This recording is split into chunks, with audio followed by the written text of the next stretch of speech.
শেখ হাসিনার পতনের জন্য আওয়ামীপন্থী সাংবাদিক ও বুদ্ধিজীবীরা দায়ী বলে মন্তব্য করেছেন বিএনপির ভাইস চেয়ারম্যান বরকতুল্লাহ বুলু। বিকেলে নোয়াখালীর বেগমগঞ্জ উপজেলার একলাসপুর ইউনিয়নের ফুটবল মাঠে সাংবাদিকদের প্রীতি ফুটবল ম্যাচের পুরস্কার বিতরণী অনুষ্ঠানে এই মন্তব্য করেন তিনি। বুলু বলেন, সাংবাদিকদের কোনো দলীয় পরিচয় থাকা উচিত নয়। সত্য ও বস্তুনিষ্ঠ সংবাদ পরিবেশনের মাধ্যমে জনগণের প্রত্যাশা পূরণ করাই তাদের প্রধান দায়িত্ব। সাংবাদিকরা নিরপেক্ষভাবে দায়িত্ব পালন করলে সমাজ ও রাষ্ট্র উপকৃত হবে বলেও উল্লেখ করেন তিনি।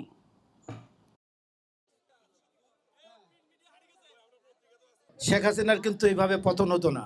শেখ হাসিনার পতনের জন্য আওয়ামী সাংবাদিকরা সবচেয়ে বড় দায়ী, তারপরে আওয়ামী বুদ্ধিজীবীরা দায়ী, তারপরে আওয়ামী শিল্পপতিরা দায়ী।